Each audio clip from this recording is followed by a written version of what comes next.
NAST Studios now has opportunities for artists to showcase their art on the wall behind me, which will be seen during recordings of the NAST podcast. The current artist being featured is previous podcast guest, Nino Uniardi. The piece to my right is titled Whipping Cream and Jelly, and the piece to the left is titled Grilled Spinach with Lemon Drops. Both of these uniquely titled pieces are available for purchase. Please email info@nastpodcast.com to learn more about the current artwork and if you're interested in having your art featured in the studio.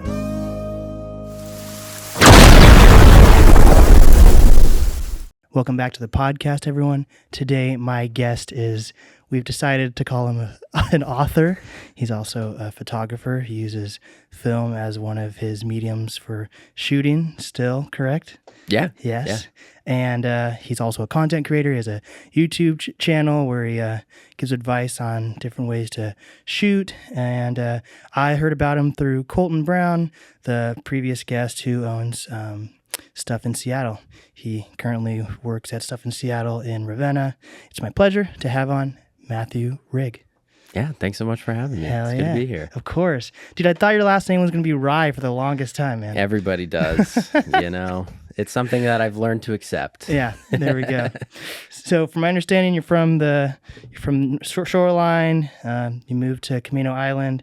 You tell everyone's a rural. From all the podcasts I've listened to, I feel like you don't feel like people know where Camino is. Definitely not. Or you're not proud of it. Which one is it? Or is it both? A little bit of both. Okay. Yeah.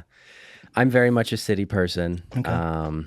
Not the greatest of experiences moving up there, going to high school up there. So that's kind of the basis of the first book that I made. Mm-hmm. So it's something that I've come to accept, is just that, like, it's a place where I lived for a while, but now I'm back here, and that's what matters. So you're a published photographer,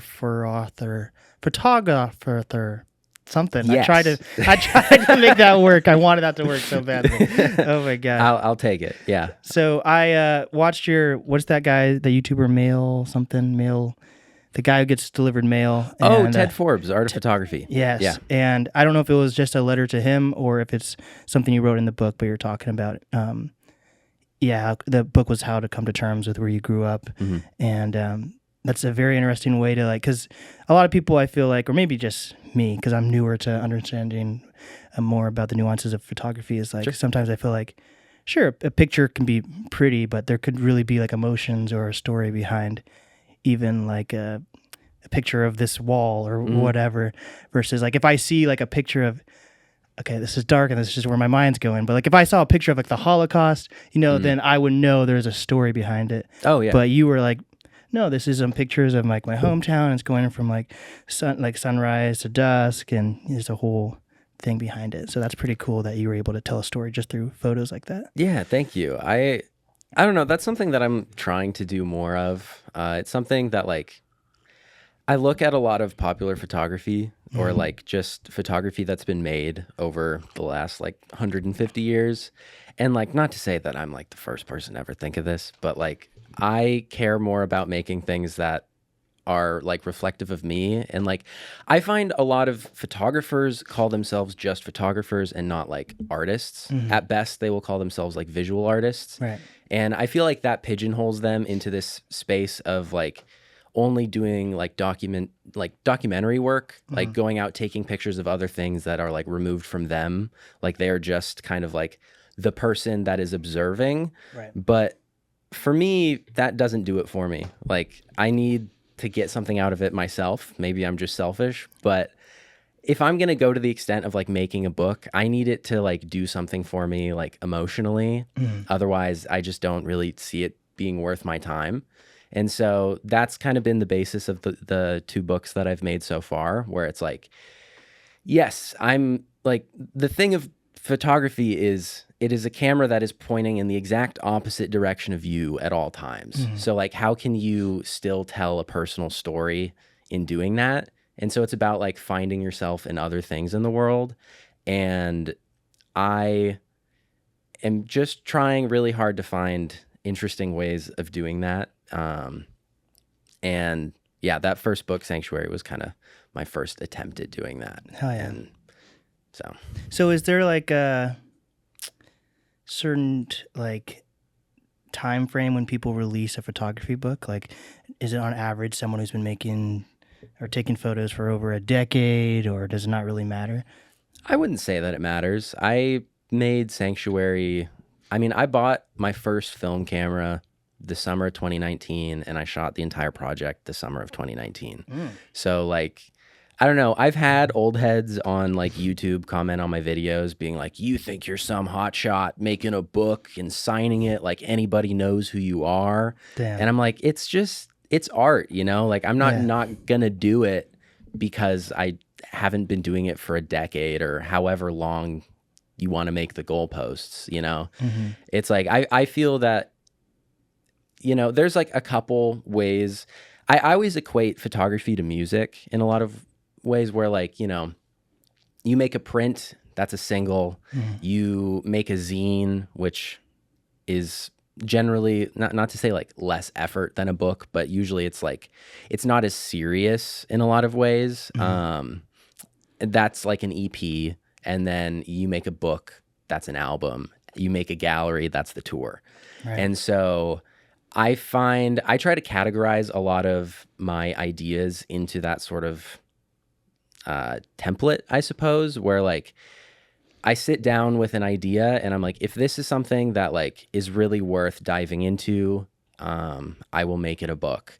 And I find that it's not really so much like, okay, I've been doing it for this long. I've hit that marker. It's time to like finish it. It's more so like, have you read The Creative Act by Rick Rubin? No. Is that his book? He's like his most popular book? Yeah. It came out like a year or so ago. Is that the one where he talks about peaches and shit like that? Maybe. I don't remember that part, but he mentions that like a big part of making art is just like, you make it, and then at some point you like feel this thing inside of you that's like, it's done, and like you feel good. And that's kind of where I've been at with these last two books. And so I don't know. There's some people that I know that have made books that have lasted like 10 years of shooting. There's one guy that I know online that says that his goal for his career is to make one book and it'll be like right before he dies. Damn. And like, that's it. And so like, it's kind of open to interpretation. For me, I like the idea of cycling through a few books. You know, every project has different, obviously like different concepts and different amounts of time that will be required of them. I have another idea for a book that'll probably take me like less than a year. That's more so just like fun. But I don't know. I don't think that there's any like quantifiable metric for like, you have to do a book for this long, because sometimes people will just like go to a place and however long they're there, it's just work from that time. So, right. But that's a good way to look at it. Cause even for myself, I feel like sometimes it's changed as of recently, but sometimes for me, I'm not going to speak for everyone, there's like a mental block I put myself in where I'm like, oh, I've only been doing this for this amount of time, so I can't make this because no one's going to watch it, or I can't charge this amount of money because other people have been doing it for a decade plus, you know, but like, that's like just a mental rut that people put themselves in, and you have to like get past it. I think a lot of creators also like struggle with how much should they charge for work or whatever. But like, I know for me, when I first started podcasting, if I became a photographer, there was no way in hell I would have released a book within a year. My mental block, even though I'm like, I'm going to do this full send, I would still feel like, even though I'm doing it full send, I need to wait. So that's cool. I like that perspective. Seriously. I mean, I hope that I made the first book without any... It was before I was doing anything on social media. Like the entire time that I was taking the photos, I was like posting them on Twitter. I had like 60 followers. It was all people that I went to high school with. And they're like, why the hell is this guy taking photos of our town? Like, this is stupid. And so I mean, I started making like TikToks in like March of 2020 when I moved home for COVID. And that's when I started getting people looking at it. But I mean, the core of that first book was just like, this is an idea.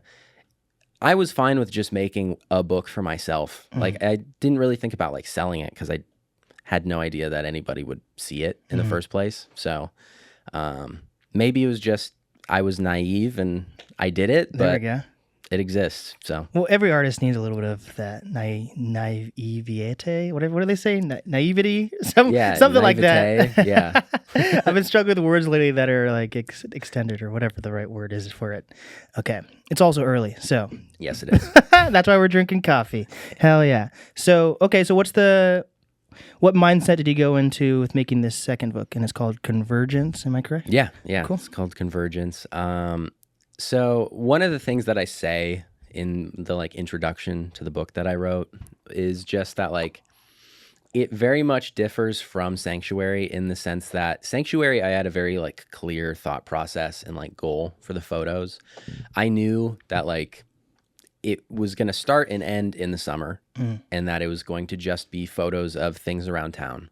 And that was about it. And it was very clear cut. But as I moved back to Seattle and I was getting into street photography, which is very much like just kind of free flow, whatever you see is what you see. There's not much planning that you can do. Like you can estimate like lighting and that sort of thing, but you never know who's going to be somewhere and what's going to happen. And so I was looking back at the last like 5 years since I got into it. And I was like, there's a lot of things here that I enjoy, that I appreciate, that I think are like good. And I didn't really know what to do with it. And so I took some time. I went onto like Shutterfly or something, and I got the like 20-cent prints made, the like 5x7s. And I think I printed out probably like 400 photos that I'd taken that were just like sitting on a hard drive. Damn. And I laid them out onto a table. And I was like, what can I make out of this just madness? And it was crazy timing. I hate saying this because I think it makes me feel really pretentious, but like I read a lot of like older literature. Like I really like Walt Whitman. Okay. And I was reading through Song of Myself, one of the like long poems that he wrote. And there was a line that said, to me, the converging objects of the universe perpetually flow. All are written to me, and I must get what the writing means. And that like hit me out of nowhere. And I don't know, anytime I'm reading like that, I'm just like trying to give it context with my life and like see what I can get out of it. And that just hit me really hard. And it struck me as this thing of like, you know, I'm outside, I'm walking around downtown or Green Lake or whatever, and all these things are happening. And my only goal with my camera is really to like make sense of whatever is going on, you know? And so I found that little bit in the poem and I was like, that seems like a really good like through line for all of this.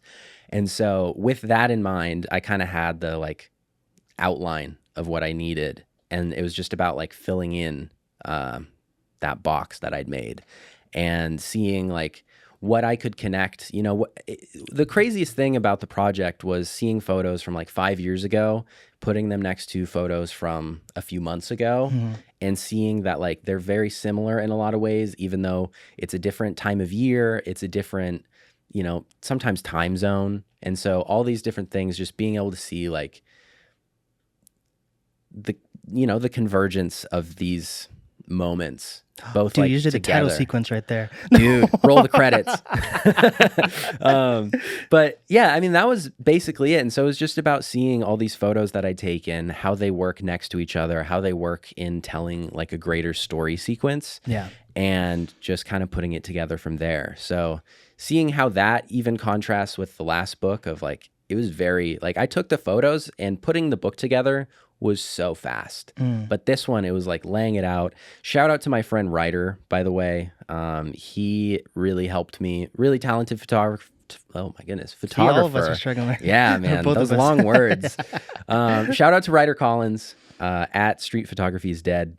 I met him at the Photography Center Northwest a couple years ago, and back when I was working downtown, he met with me at my old office, and I put a little time block into my schedule. Like I had a meeting, and I just went upstairs and I met with him, and we laid out the photos, and he helped me kind of get a better sense of, you know, what works, what doesn't, what was stronger. Because like that's probably my biggest issue is just like I'm biased. I lived all these moments. This is like my life laid out onto a table. So like actually knowing what is like strong, what other people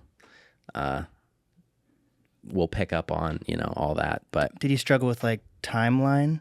For like sometimes for me, like when I'm making a video, well, for promo videos, example, it's funny to like cut from like something someone said at the beginning of a podcast and then mash that with something they said like 40 minutes later. But like for photography, because there's definitely more of a feeling when you're taking that picture, was there any like biasness or having to figure out the convergence of like maybe taking something like 4 months ago versus the other day? Like, was there any struggle with that? Yeah, to a degree, but also one of the reasons that I like printed all of the photos is like there's something about having the like moments be tangible. It kind of helps you relive a lot of it. So like being able to hold up 2 photos, that's like, well, visually these go together, but like tonally, I'm not sure. Like having them in my hands kind of helped me kind of like relive the moments a little bit. And so that definitely helped a lot. But a big part of it as well, and like what I really appreciated from having Rygh there is like, do I only pick up on this because I was there and I know the full context, or is this something that like somebody else could get by like seeing these side by side? And I mean, that's a big part of art that I kind of just have to let go of is like the moment that something is released, it is over, it is out of my hands. It is now up to everybody else to kind of make sense of. And so I don't know. It's funny thinking that like now this book and I mean the last book are out, that it's like it's no longer just my experience, and so it's for like other people. Right. So from my understanding for Sanctuary, it was about like your hometown, but you wanted it to be where anyone can relate to it. So what was the mindset for this book for that purpose? Like you were saying you took pictures in like potentially Green Lake or Seattle. Did you try to cover up that you were taking pictures in Seattle at all? Or no. It was okay. It was I mean there's photos from Seattle, LA, Oregon, New Jersey, New York, like a lot of different places. You'd be traveling. A little. But it was, I don't know, that one I feel like the story that I wanted to tell had to remove all the context, because if it was like, hey, this is Stanwood, Washington on every photo, like that would be that would take it out, because like for Sanctuary, I wanted it to be like, I know that I'm not alone in hating my hometown. That might be a bit aggressive, but I know that there are people that don't like revisiting home for one reason or another. For sure. And for me, I knew that if I was able to get this sort of like idealized version of this place, funny enough, a lot of the photos were of parts of town that I never even went to when I was just like living there. Oh my gosh. Like I had to like venture out a little bit. And it's funny because like looking back on it now, it's like these are just places, and because of the time of day, all these things, like I can project my own like ideas and feelings onto it. And sure, like in reality, this is a place that I have a lot of like hard feelings about, but also for this 40 pages, for these 40 photos, it is its own thing. It's its own like context, I suppose. And so being able to take it out, having no like this is Stanwood across anything, and being able to give that to people and say you can do the same, like this is whatever you want, like this is a blank canvas for you. That was my intention for that. And so with this new one, I don't think it really matters. Like there's an appendix at the end of the book, so like if you care, you can go and look at where the photos were taken. But like I find that a lot of it is more kind of reading into the moments themselves, trying to, because like the thing about street photography is, it's random people, it's random moments, it's random places, but like there is humanity in all of it. And there's, depending on the distance, like there are some people that will walk around and take photos like 2 feet from somebody. And so you get like up in people's faces. There's a lot of emotion, people will try to read into the emotions in their face.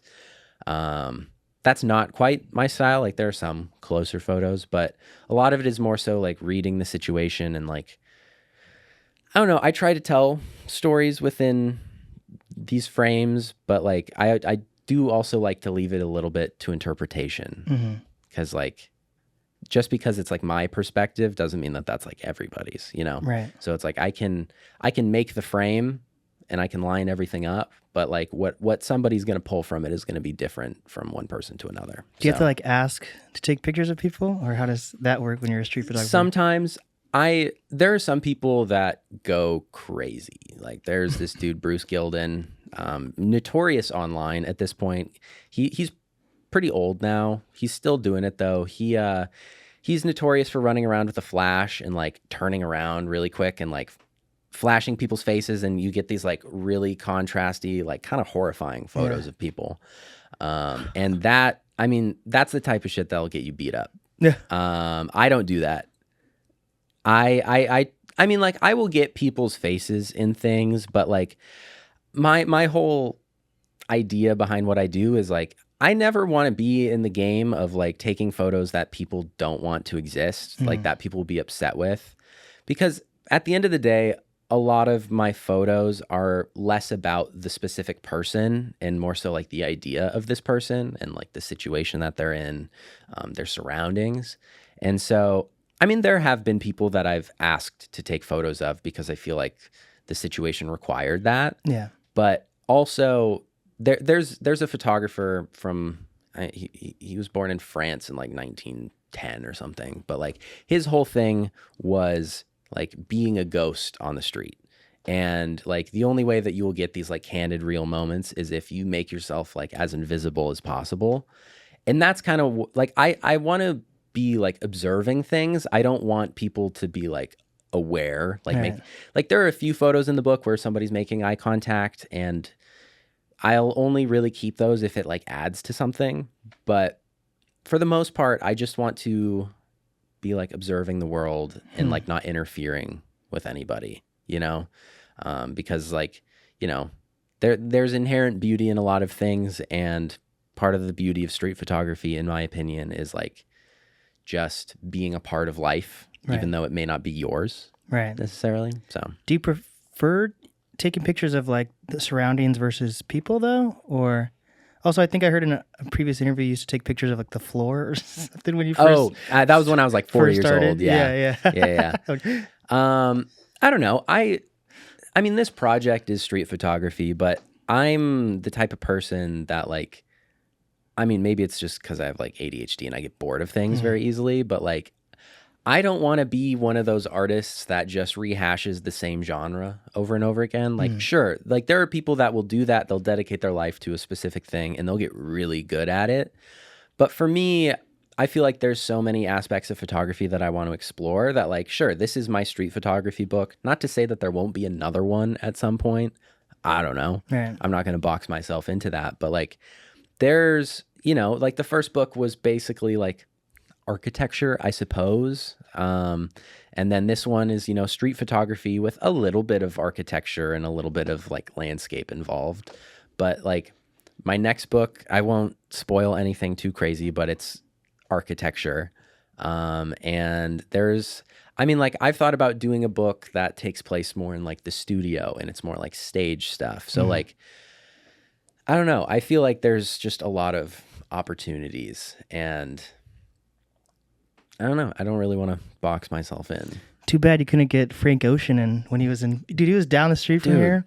What if that was like the final page or something? I'm so sad I missed out on that. I had a friend text me like, "Oh my God, Matt, Frank is here. Frank is here," and I was like, "No way, Seattle." Yeah, literally right around the corner from here. Seriously? And I left like 5 minutes before he arrived. I was like, "What the fuck?" Come on. But then I feel like maybe it was destined that I wasn't here, because I'd probably feel worse if I just saw him but knew I probably couldn't go up to him. Yeah. But like, because everyone was just like huddled around him taking pictures. That was for like an art. Yeah, art walk. Something. Art walk. It's once a month. It happened. It's just the first Thursday of every month, and interesting. Yeah, I'm like, my friends were in town, and we decided to go to Ballard, and I'm like, why'd I go to Ballard instead of just stay when I wanted to go to Art Walk too? And I'm like, that's the only time I did not go to Art Walk. I missed fucking From Frank now on, Ocean. you're gonna listen to your instincts. Yeah, 100%. That shit is crazy. Oh my gosh. Okay, so we're the same age, I think, right? You're 23? 24, yeah. 24. I'm about to be 24 in November, so that's coming Oh, up. wow. Cool. Yeah, so it's interesting that it seems like we have similar tastes in things and, you know, different backgrounds as well. But like, so from my understanding, like you like records and you read older books. And I've been thinking a lot about like, I like a lot of like older movies and I collect CDs and like my favorite era of music, like the 90s, which is not crazy old, you know, but it's still almost like, that's like 30 years old now at this point. It's older crazy. than us. But yeah, for sure. And I've been thinking about why I'm drawn to that. Maybe there's a little bit of nostalgia, but if I wasn't even born then, why would it be nostalgia? But I feel like there's a lot of, I feel like a lot of content that's coming out now I don't really connect to as much. How do you feel about modern content versus, like you said, you're reading older books or collecting vinyls? Obviously, like there's new vinyls that come out, but like, you like Led Zeppelin, you like rock and roll and classic rock. So where do you think that comes from?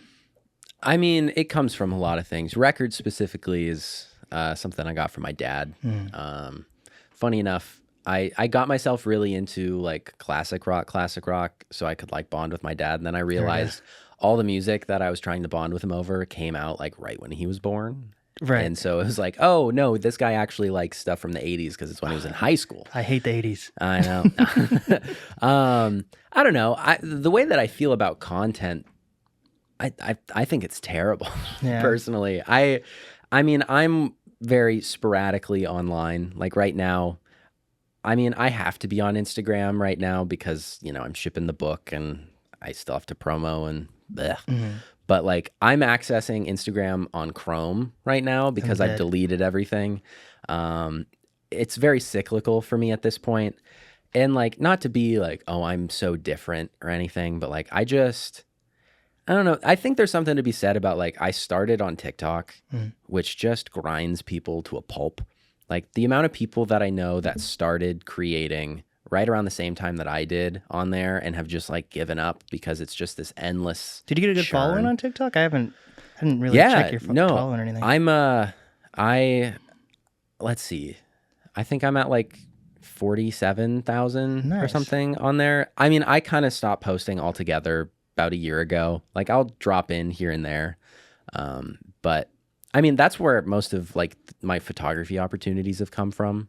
So like I can't like give it up, but I'm trying to find a way to make it in a way that like still fulfills me and doesn't eat me alive. Right. You know?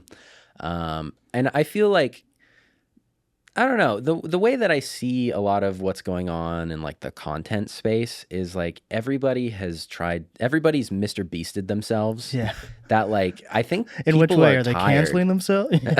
Oh, is he canceled though? Oh, you didn't? Yeah. Because his like, some people on his crew supposedly have done super fucked up shit, and then he kind of covered for them. So in turn, I know nothing about that. I'm more so mean and just like the brain rot, like chop, editing and all that. Skivvy toilet, you know Skivvy toilet at least? Unfortunately, yes. But like, I don't know, there was a little bit of time where I was like, I'm going to take this super seriously. I'm going to do the like, I need to optimize for engagement and I need to edit in a way that whatever. Right. And I'm like, this just is so like devoid of character in a lot of ways where it's like if you are trying to go down this path of like, I need to optimize for my metrics and I need to optimize for like, you know, I got to have a perfect hook so then people will watch for this amount of time and I can hit all these things. Like, yeah, sure, you'll make a good business out of it, but I care more about like connecting with people and like, for sure, I don't know, being genuine online is kind of a catch-22, but like that's fair. Like I want to do my best to at least like say what I really think, say what I really feel, make things that I care about, and like kind of what I've come to accept at this point, at least for myself, because like obviously it doesn't matter what I think about what anybody else does, but like there's a bit of advice that I received a little while back where it's like, whether it's in business or in art or whatever, like the people that will come to what you make and the people that like it, that is like who you make it for. And if you're out trying to just like get these giant swaths of people, like trying to like force people to enjoy, you know, if you have to optimize your video to get people to like it, then maybe you should reconsider what you're making and give it a little bit more of like a heart. Because I feel like that's kind of the era that we're entering into, is like, I mean, everybody cringes at the word influencer now, you know, or at least I do. I don't speak for everybody. Well, think about it this way. Influencer used to mean you're like a fucking veteran, go into like a high school assembly or something, and you're like talking to the class about how your buddy's leg got blown off or something, you know, like to be an influencer meant used to like actually you were accomplished in whatever field and you came to give presentations. I guess what I said about a veteran, that's just a random crazy example. That is a wild amount of influence. Yeah. But you know what I mean? That's what an influencer I felt used to mean. Now influencer is like, you know who Kevin Leonardo is? No. He was on my podcast. I don't know what's going on with him as of recently, but he does the most wild shit. But basically I interviewed him because, do you know what Nair is? Yeah. So he put like Nair on his asshole and then like showed it on YouTube. Okay. And like, so he got to the point where he was like showing his like dick and balls on YouTube, and it wasn't being demonetized because he said it was educational. So he went viral for all this shit. And like he was showing his asshole on camera, and it was just like, that's cool. But so it was a funny interview, right? But like, that's like, when I think of an influencer, I think of that type of like doing whatever it takes to like for someone to notice you. Yeah, versus... which is funny because I feel like it kind of devalues the idea of like having influence in the first place, where it's like, I feel like in order to have influence, you actually have to like say things that are valuable and not just like capture attention. You know what it is? Everyone wants to be an influencer until they get in trouble for being an influencer. So what's going on with the Mr. Beast thing, besides me getting into the depth because I'm not super, sure, but like basically he had some people on his team that did some fucked up shit, and the whole thing is people are like, there's kids watching this and you're influencing kids. And then at that point, you're like, wait, I don't want to be an influencer. I'm just making funny content. So if you want to be an influencer, own that you're an influencer and you're influencing this group of people. You know what I mean? But no one wants to actually admit that when it comes down to getting in trouble or being mature about what's going on, you know? Yeah. I never wanted to be I still don't see myself as being one.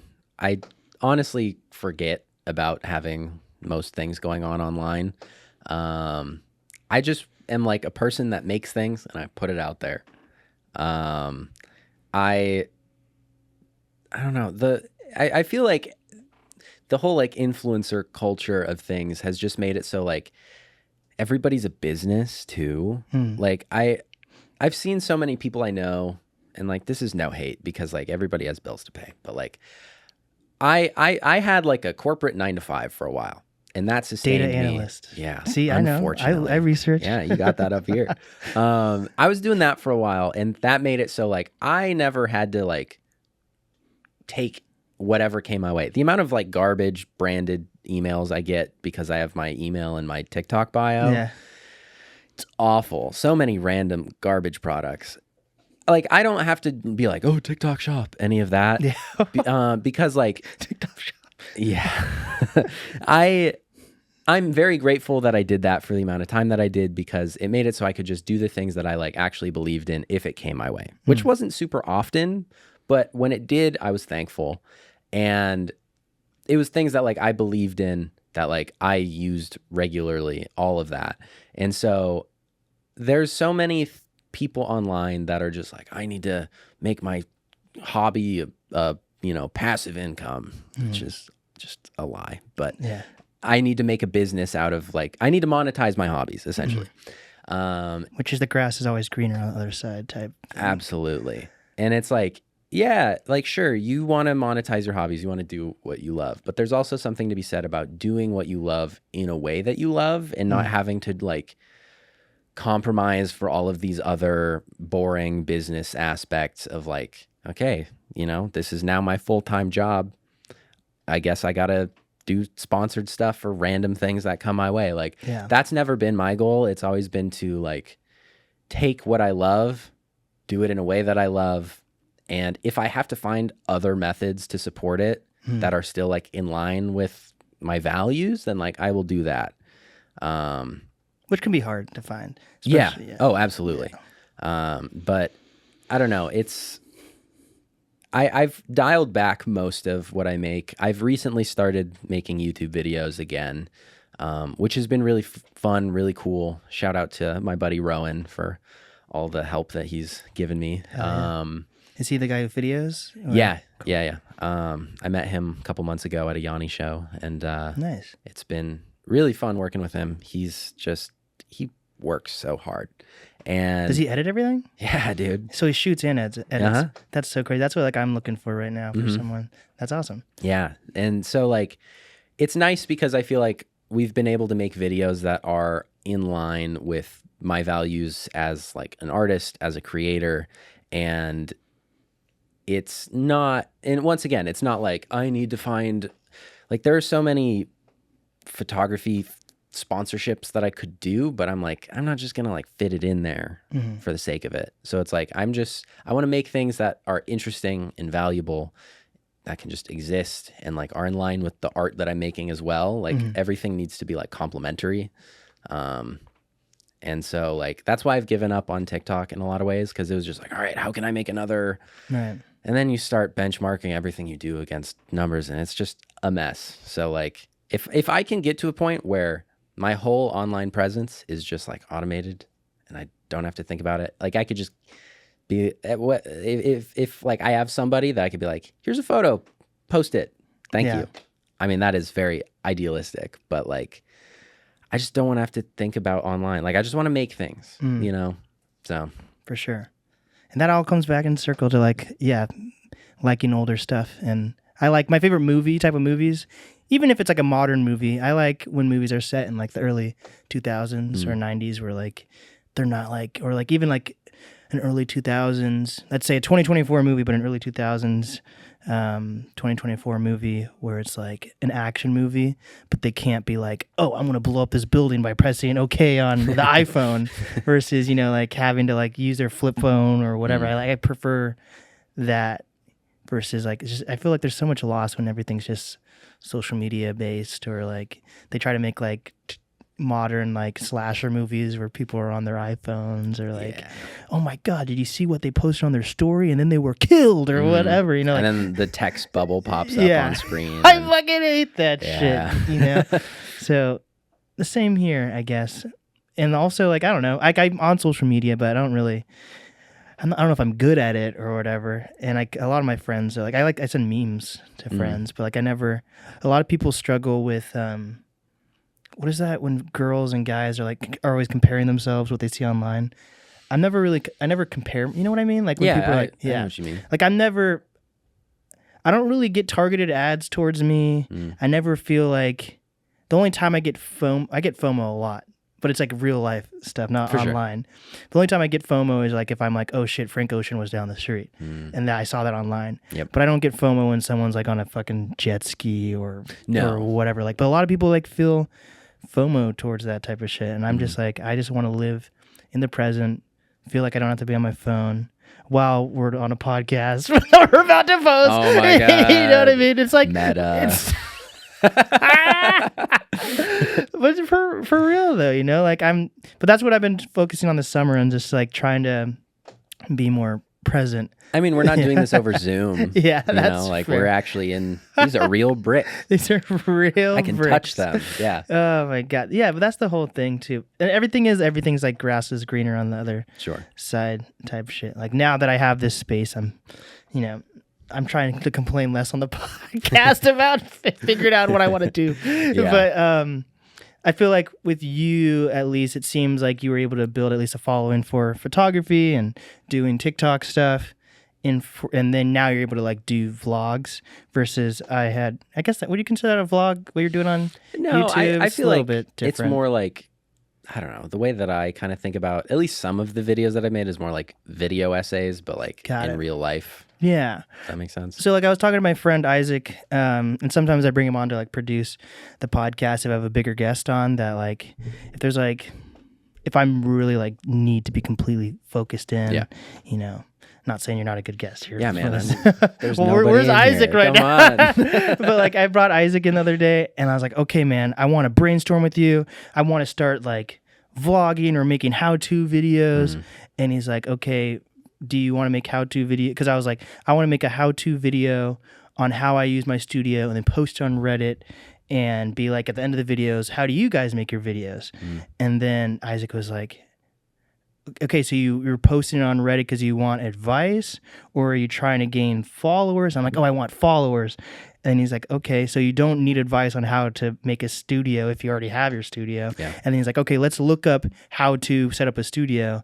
And he's like, okay, these people aren't tuning in because of who this guy is, because they're trying to learn how to use this microphone. So it's not about the personality. They might watch the video multiple times, and that's why it might have a couple thousand views. Sure. But it's not behind the personality, and I'm trying to be more of a personality.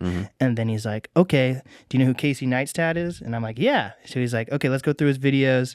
And then, okay, maybe a couple years in, he's like, this is how I set up my studio. And he's like, but it's because people in his comment section were like, oh, how do you do your lighting? How do you do this?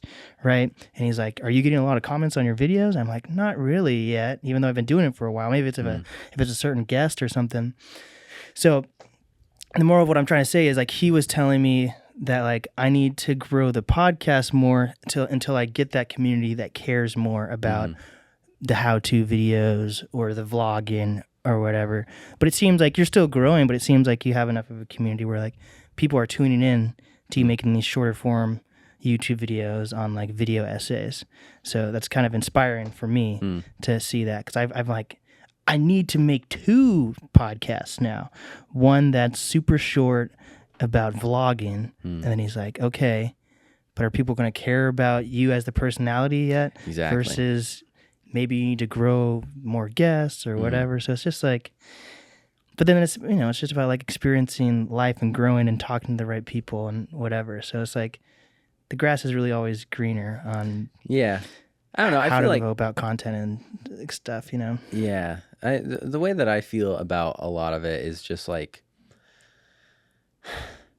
there's so many things out there. Like what you were mentioning about, like, the how-to videos, for example. Like, there are plenty of opportunities, and I've talked to Rowan about this, like, whenever we're making videos, where it's like, yes, the easiest method for me to, like, get a following on, like, photography YouTube specifically is if I just go out and I review every camera on the face of the earth, because then everybody will see it.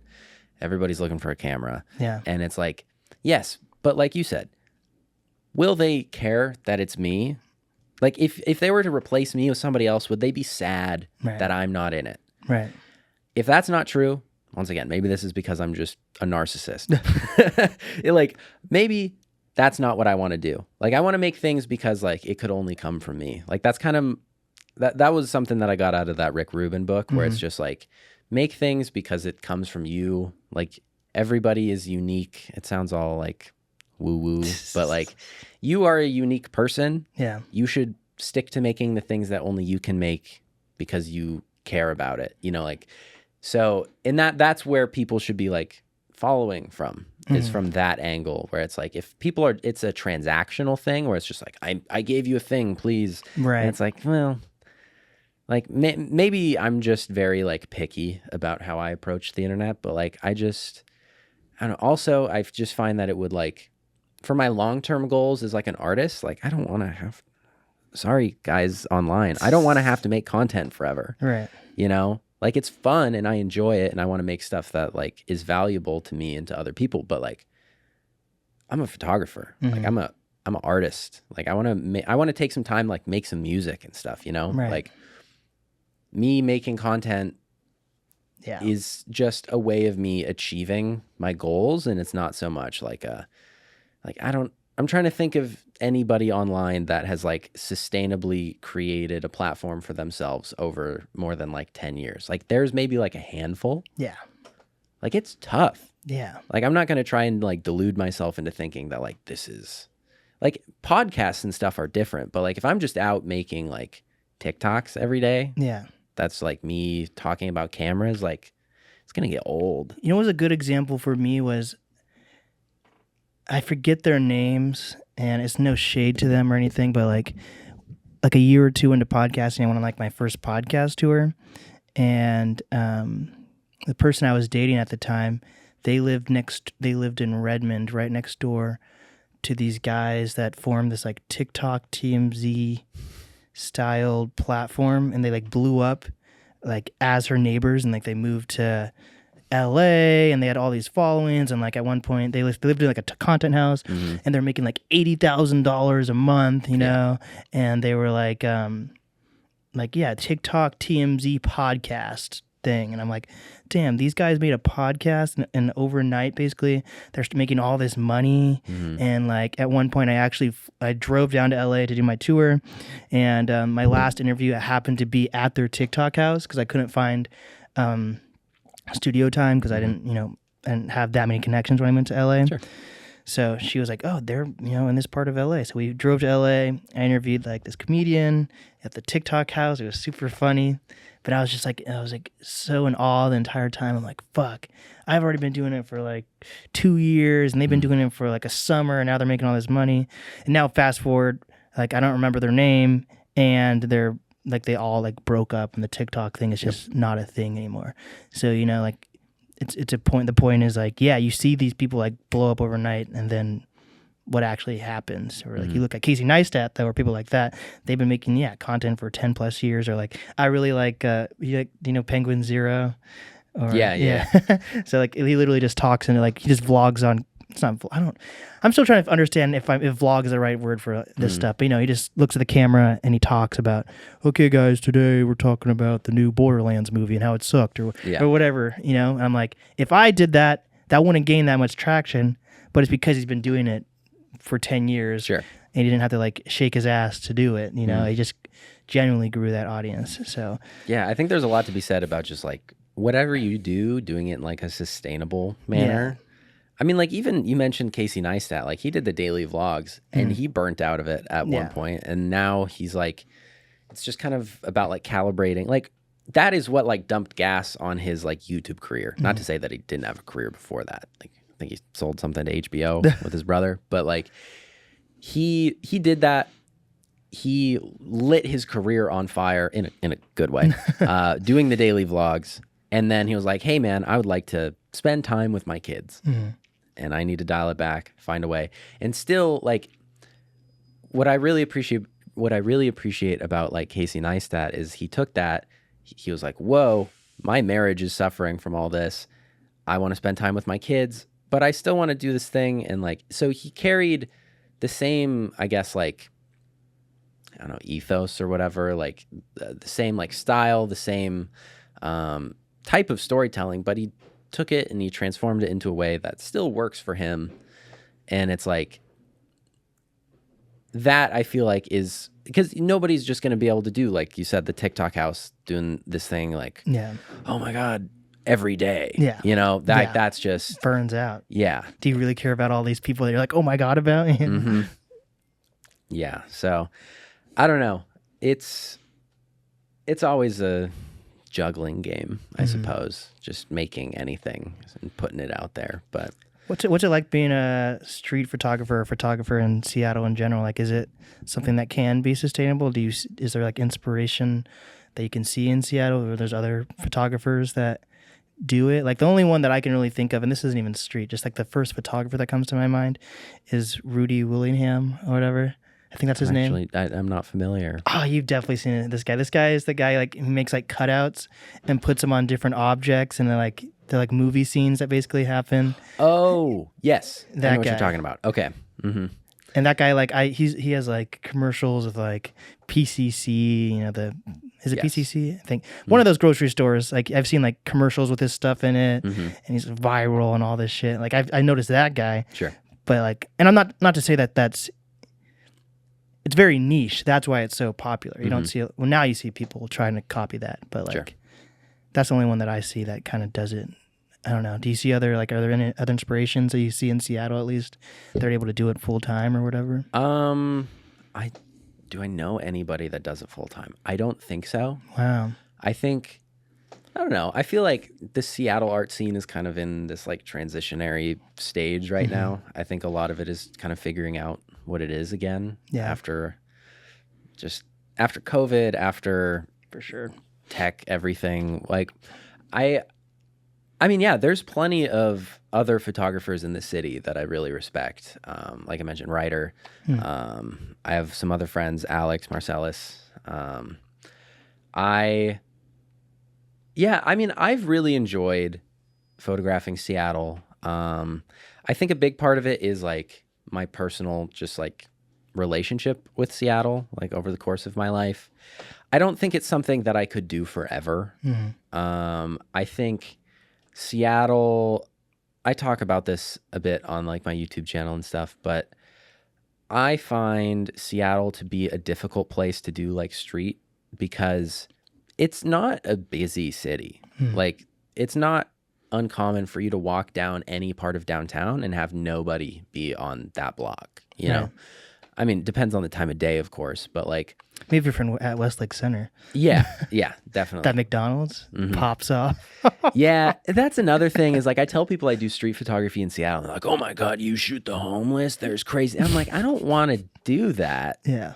You know, like, but anyways, I feel there's this big cliche or there's this big thing that people like to say where it's like, New York is very much like the hub of street photography just because everybody there is like so unique and weird and minding their own business and just doing their own thing where it's like you can walk around and see crazy shit any time of day. And like I've been there, a decent amount of my book is photos that I've taken in New York. Damn. From like I've been there I think 3 times. But like I've gotten a ton of stuff because it's just this crazy packed place with so much going on. And like I don't want to be in the game of comparing Seattle to other places, but it's like, it is tough. Like I think the best way I could say it is in busier cities, whether it's LA, Chicago, New York, Paris, whatever, you get more at-bats. Like Seattle, unless I'm going and I'm like photographing Pike Place or Westlake every day, like those are really the only opportunities that I've found. And maybe that's just a me problem that I need to go explore more of the city. I've thought about going, I like lately I've been going to like UW, U District area. That's been fun.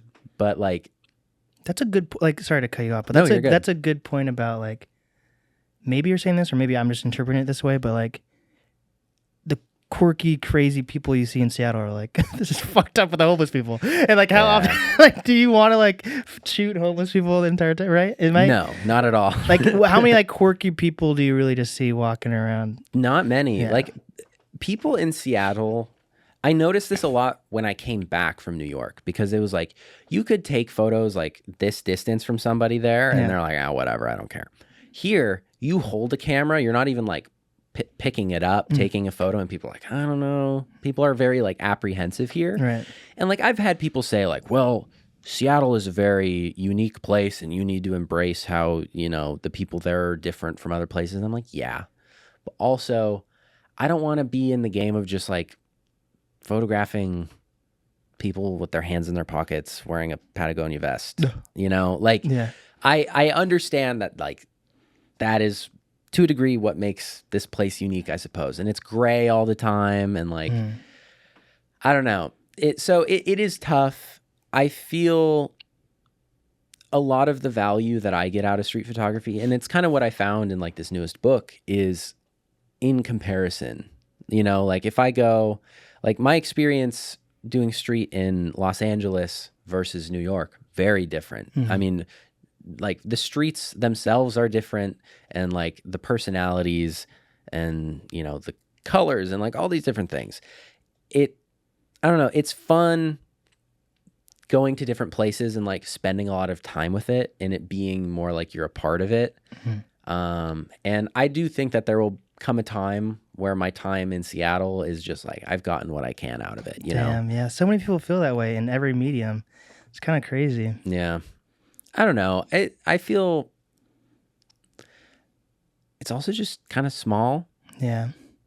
I don't know. I love Seattle. Like, this is not in any way me like complaining about Seattle necessarily. It's just like there's, I don't know, like especially like right after COVID and everything, it was like, whoa, downtown is like empty. And like it's coming back a bit. But like everything I also don't closes so spend a early. ton of time. Yeah, everything closes early. And there's even just like this meta narrative about Seattle being like this scary place. Like the amount of people I know that are like, oh my God, you live in Seattle. Yeah. Like, how are you alive? Yeah. Have you heard about Third and Pine? I'm like, there's more Dude, have you watched that shit? Yeah. Dude, that's what I also hate, though. I wish... I don't know. There's something about that that's like fucks me up that like people from out of town are coming to film what Seattle's like, but it's very biased. Like they'll film the like I was telling one of my friends about it and they're like, "Oh, I watched it, but they interviewed all these different types of people." Mm-hmm. I'm like, "Okay." But then is there like and this is what Seattle should do to be better and like grow from this? No, it's just like I interviewed all these different type of people, so you can't call me biased, but it's still like shitting on Seattle. Absolutely. You know what I mean? I mean, like I watched one of those videos that came out where somebody was talking about Aurora.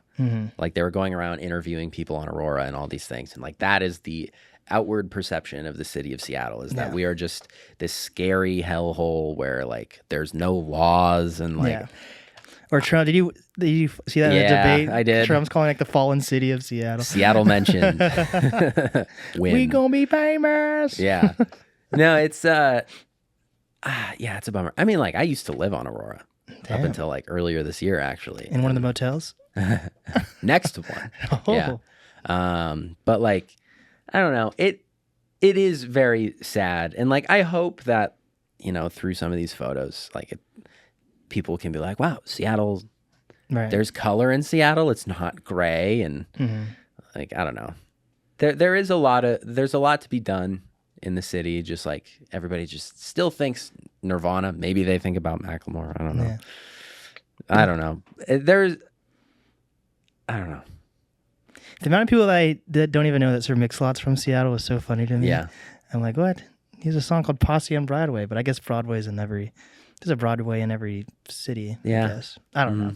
It is weird. I don't know. I'm still hopeful. And like I said, I've been spending the summer trying to be like less complaining and figure out more solutions. Because you can be jaded as much as you want. And then what? Nothing's going to change. Oh, exactly. You know what I mean? So I'm trying to figure it out. I think there's opportunities. Like you didn't know about Seattle Restored. So I'm trying to like tell people about things like that. And there's like things that are like a lot of people the amount of people I've heard that are like, got this opportunity that made me stay in Seattle, like that's kind of inspiring. Yeah. Because there are a lot of people that don't get that opportunity and then they leave Seattle. You know, I think Seattle just needs to be more open about the opportunities and it can't be all word of mouth. You know? Yeah. I will say, I think that's a big part that I think there's a lot of growth to be found especially in like the creative scene of Seattle in that way, where it's just like, you know, everybody's very like reserved. And it's like, no, there are a lot of opportunities here. It's just about like I do my best to like anybody that I meet to like open the door, like with my buddy Rowan, who's like helping me with these videos where it's like, hey, here's like other people that you can work with and like all these things where like I feel like that's like I've had the door opened for me and I feel like it's just like getting into the habit of like everybody kind of doing that and being like, no, there's actually a lot of creative opportunities here. Yeah. And just like holding the door open for other people and like highlighting those opportunities, you know? But this thing is, even when there are opportunities, it's still like, if you're that creator that finds those opportunities, you kind of have to figure out how to build the building blocks. There's not a ton of like building blocks once you have it. Like when I got the Seattle Restored opportunity, which was super cool, they kind of like they treat me like a baby bird and kind of like just pushed me out of the nest. And I had to figure out, am I going to stay in this place? Like, how am I going to actually make money in this place? Like all this stuff. Or like, I didn't know about the Pioneer Square Alliance, which I'm a part of now.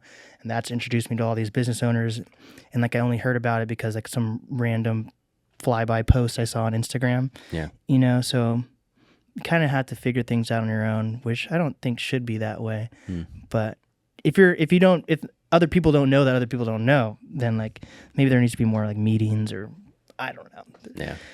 Things need to change. Like I wish I could get to a point, like I can't get to a point where like, you know, Charlemagne the God, he's like my favorite, which a lot of people would think he's like an asshole, but his like evolution as a character and personality has changed a lot. And like he just released a new book and there's an audiobook that I'm listening to that he just put out. You know, he has multiple podcasts. He has like a new TV show. He has a radio show. I mean, radio show as well, The Breakfast Club. But like I couldn't go from being like, I'm a podcaster and next year I'm about to have my own late night TV show in Seattle? Like where would that air? Like there's no actual ladder unless I somehow figure out how to build that late night TV show and then somehow propose that to, I think King 5's down the street or Como's down the street or one of those big radio or not TV stations are down the street. But like no one's gonna, I don't think anyone in Seattle is gonna be like, oh, I like what Blake's doing. We have this opportunity for him to make a late night TV show. That's something I would have to create. Versus like if you're in LA and you're a big enough podcaster, someone from Netflix or something, or might be like, do you know who Andrew Schultz is? He's a comedian. Yes, yeah, the like, comedian. So like he had this big, and I talked about this on the last podcast episode, but like he had this Instagram video series he made that like went viral, and then he ended up with his own like Netflix TV show from it. But it's also because he lives in New York and like there's all these like building blocks. Like once you have one building block in Seattle, you have to figure out how to create the next building block versus someone being like, oh, here's the next building block for you, which sucks in my opinion. Yeah, Seattle not having a lot of those like legacy foundation, I feel like is very tough. But I don't think it's impossible. I don't think it's impossible. I think that there's so much growth going on in the city that like it'll find a way. Yeah. I think a lot of it is like, I think the biggest issue is that there's a lot of those people that like, you know, they're from Seattle. They get their TMZ podcast and then they move to LA. Yeah. And at no point does anything come back. Right. You know, like I think there's a lot to be done in terms of like not just getting to that level of success where, you know, you like have a name or whatever you want to say. It's about like taking it back and like helping nurture like whether it's uplifting the things that helped you get there or making those things yourself, you know. For me, I really want to get into like art galleries. Like I want to make like, you know, as I said, like it's how I view it's like the tour of photography. Yeah. I don't even really know where to start here. It's crazy because this is a whole strip of art galleries right here. Yeah. And like as like an artist, most Seattle artists have no idea like how the fuck, what do you do? You see all these art galleries, you know. So I'm trying to help people figure that out too. Like these are 2 art gallery pieces from a gallery down the street, you know. And I'm trying to make this like a new segment on the studio. Part of the podcast is like every other month I want this to be different art on the wall, you know? So I'm trying to figure out ways to do that. But like I'm a one-man band. You see, I'm literally fucking switching the camera angles while we're talking. Yeah. I was like, can you cough into the mic so I can check the volume? You know, I'm doing everything. Yeah. So, the dude with the harmonica and the drum on yeah, his back. 100%. And like eventually that won't be sustainable, you know? So it's interesting. But it's cool. Like I'm interviewing different type of people now. Like I don't think I've had a rapper on for a while, you know, which I like though, to be honest, like, you know, having like you, Nash, Colton, like it's a whole different community that you guys understand like the music scene, I'm guessing, but like you're doing your own thing too, which is cool. Is there anything else you want to touch on before we head out of here though? Anything that I want to touch on? No, not really. Yeah. I mean, biggest thing in my life right now artistically is this book, just getting it shipped out, getting it into people's hands, onto people's coffee tables. I love the thought of it being a coffee table book. So do you know how to get it into bookstores or anything? Yeah, it is. There is a singular copy at Ridgecrest Books in Shoreline, just up the street from my old home. And I don't know if it's in it yet. I know that it's in the process of getting in at Elliott Bay and Capitol Hill. Hell yeah. So I've been telling people, if you haven't gotten a copy yet and you want to get one and you are in the Seattle area, go buy it from there. Don't buy it from my website. I don't really make money on the copies that get sold in the bookstores, but it's cool supporting, having that kind of community and just like having it be out there in the world and not just something in my head on my hard drive in boxes in my apartment, you know. So yeah, that's basically it. Hell yeah. And check out his YouTube channel. It's going, well, you got like 1,000 subs, you know? That's fucking awesome. Yeah. it's been a crazy month. Yeah. And shout out to Rowan. How long I'll did you always say it. did you create it ago? Like how long has it been? I mean, I've had the YouTube channel since 2020, and like I've had different like eras on there where I'll like sporadically post, and then life gets in the way, and I just don't have the time. But like since I've started this, I'll call it like more serious era of content on the channel. It's been like a month. Damn. Hell yeah. So, and it's great seeing the response. Thankfully, people have been, for the most part, enjoying it. I think I believe I started last month with like 500, and now we got another 500. So it's rolling. It's been fun, and a lot of fun ideas. I really want to. I think my next step for it is, I mean, in a lot of ways, kind of like what you're doing, is just like, I don't want to make just like photography stuff. Like I appreciate anybody that makes anything. Yeah. And being able to like highlight what people do and the way that they think about what they create. Because even going back to what I said about like photographers not thinking of themselves as like artists more broadly, where it's like, no, there's a lot to be learned and like adapted to photography from, you know, whether it's somebody that makes music, or even like a different just like genre of what your medium is, you know? Right. I have a friend that makes jewelry. I'd love to make a video like about that and how he thinks about it. And so like getting more into just like highlighting creativity is kind of what I'm interested in. So if that sounds fun, check it out. It's been a cool content collab though, you know? Yeah, for sure. Yeah. Well, with that, where can people find your book one more time? And also, where can people find you online? Yeah, I mean, everywhere. Matthew Rygh, R-Y-G-H. Always have to add that. Yeah, the book is on my website, MatthewRygh.com. You check me out on Instagram, at Matthew Rygh. Links are in all of my bios. The only slight caveat is Twitter, there's an underscore. There's a lawyer in Los Angeles that I'm constantly battling for usernames, but yeah. Cool. Well, this has been the NAST podcast with Matthew Rygh. And we did it.